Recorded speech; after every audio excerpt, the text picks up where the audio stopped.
Hey everybody, so tonight I am talking about the situation that happened a couple of days ago in Chicago, Illinois, in which four teenagers kidnapped a fellow classmate and then proceeded to on Facebook Live post them torturing him and then dropping him off or leaving him. The situation has garnered national as well as international attention because of the heinous acts, the mutilating the boy, the fact that they literally put this on Facebook Live. Like I feel like I'm living in a real life version of the Purge. It's really getting kind of hard for me to just look at humans the same period. But in terms of this case, not only were people just shocked by the disgusting act in itself, but the underlying tones of what it signifies, because of course race is now coming up into play. So I want everyone to follow along with me as we're going to have a quick, synopsis of why this is a horrible situation, number one, but then also number two, the underlying reasons why everything always gets exacerbated or why the race card gets played. So hear me out. Yes, these four teenagers, I am not, because they are black, siding with them. I'm not saying, oh my goodness, look at the socioeconomic reasons why they wound up doing this, or maybe they didn't have a family or a loving home. I could care less, because even if you don't have those things, that does not mean that you turn around and just try to literally physically destroy someone like that, especially a person with special needs. Like, don't get me wrong, if this was a human being with all their mental faculties, that wouldn't have made it better. But this is especially heinous because this was an innocent who couldn't defend himself times 20. And also trusted one of the assailants because apparently they were supposed to be friends. I don't even know what that is about. Now, the responses that I've seen, definitely throw the book at them.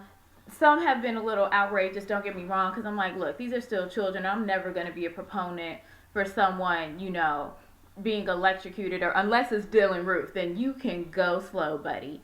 But other than that, it amazes me the outrage. I didn't even know, that white people could be this passionate, obviously, outside of anything that has to deal with like puppies and kittens and, having to put their favorite golden retriever down in Marley and me. The responses have been outrageous. The reason why it now in turn is getting another controversy stirred up is because there now are cases that are coming back to light in which white assailants who have done things to African American victims, and also specifically African American victims who have special needs, have gotten off way lighter. Now, this is not supposed to be a tit for tat thing, and this is the issue that I am having. This is what happens when you draw up a system the first time that you do not do the honest and the just thing. You set up a very shaky foundation so that it can continue to happen. And the more that it happens, the larger that the gap becomes, the larger that the disparity happens, to the point that you have people who have been victimized for so long rationalizing why it's not as bad for one victim to be attacked, whereas it's kind of like, I guess, some sort of universal karma because of what you all have not done to protect us. This is what happens when everyone does not play ball and treat the American justice system like it was supposed to be founded upon the principles of liberty and righteousness and all this other BS that we know this country is not founded on. For example, let me bring up a situation that happened just this great November 2nd of 2016 when it was reported about a 14-year-old by the name of Chase Coleman who got the lights knocked out of him by Martin McDonald because this boy is autistic and was running a 5K with his school, got lost in the woods, and McDonald proceeded to think that he was some sort of thug and attacked this child. He got off with probation. Okay. There's also a situation in 2015 in which I believe his name is John R.K. Howard. Now, he was the one that apparently kept getting all the news media attention, but he was one of three classmates that assaulted their autistic football classmate in a locker room, in which he proceeded to sodomize the young man with a hanger. And then the attorney general, or the deputy, I should say, attorney general, Mr. Gemmer, felt the need to say he didn't think it was racially motivated, or he downplayed that, even when the victim, Antoine McDonald, proceeded to say, they called me a watermelon eater, a nigger, and then played a ditty of the KKK song as they anally raped me. He got off with probation. Then on top of it, if he completes the 300 hours worth of probation, he has the potential for the entire case to be thrown out, and he will never be known for what he did. I have seen more justice in Inglourious Bastards with Brad Pitt carving the swastika into the evil guy's head at the end, and then also watching Samuel L. Jackson blow the muffin cap blue off of the two men who raped his daughter in fictitious movies. Like, I have to rely on fictitious movies to somehow feel like I'm going to get justice at times in this country. We've got to do better, because we are now creating a situation where I feel horrible for this little white boy who is a victim. And now the fact that we can't fully commit to defending him because we haven't fully been committed to when situations happen to us, or what about our justice?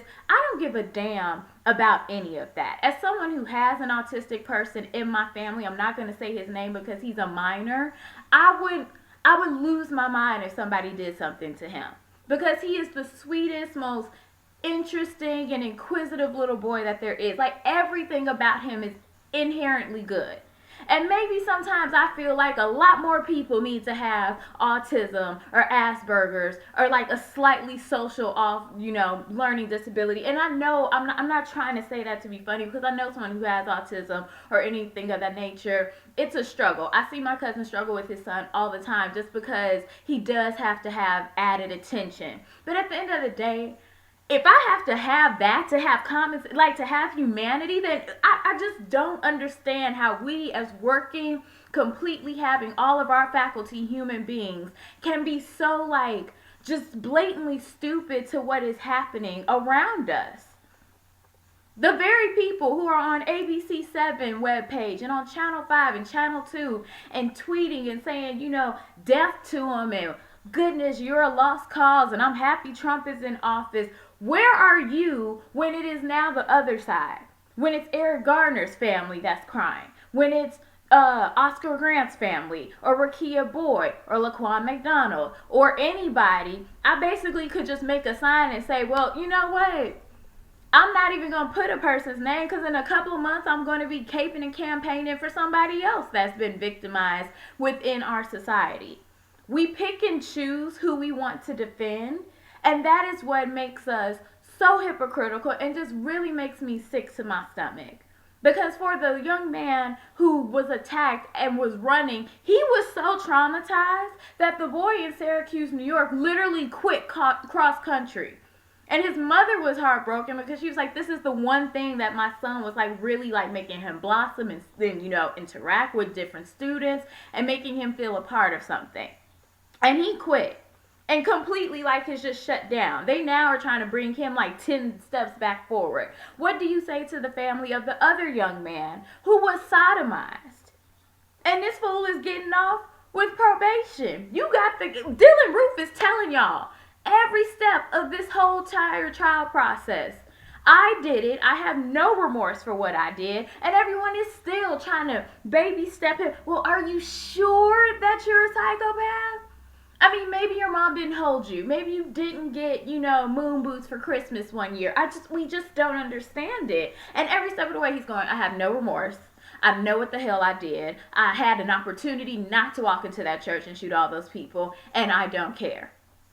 You got the young man, I can't even remember his name, but he got off for raping and the judge literally said, I don't think he can handle prison. I am not justifying what happened, but the reason why these underlying issues keep coming up, even though it's not right either, because I think it's a bunch of bullshit if you're sitting here and trying to justify or, mitigate and be like, well, I guess until you do right by us. This ain't The Color Purple. This isn't silly. This is real life. These are real children and real individuals. And I can call them the Hateful Four all I want. But at the end of the day, 5 people's lives have just been forever altered. I don't know what caused that sort of evil in those young people to do what they did. But it's beyond not acceptable. But we are here in today and the now. And if you can sit here and look at this situation and be so filled with this righteous vengeance, but you don't feel the way for another demographic of aren't we all Americans? I mean, I know we got a late start to the game because for the longest, y'all were just telling us to pick things for y'all and bring y'all stuff. But now are we all supposed to be on a playing field? That's even? Isn't that what you constantly tell us when we just don't work hard enough? This is, and also, let me say this. If you are someone who is not an African American or you're, not a person of color, or even if you are, raise your hand. If you don't feel that there's any white entitlement or any white privilege, okay, so would you be okay with being another race? If the answer is no, if you sit down and look at yourself and say, you know what, I would not want to be black. I would not want to be Hispanic. I surely would not want to be a homosexual in this country. I wouldn't want to be a Muslim American in this country. Then you know you have a privilege. Then inherently you know you are just a little bit treated better in this country. Just maybe by a half smidge or maybe by a credit score. I don't know. But this is something that has got to stop. We have got to start doing right by all Americans and holding everybody to the same playing field. We already know they aren't getting bond, they aren't getting probation, they are going to that good old place on the west side, and then when they get legal, they are not passing go, they are not collecting $200, their asses are going straight to jail, okay?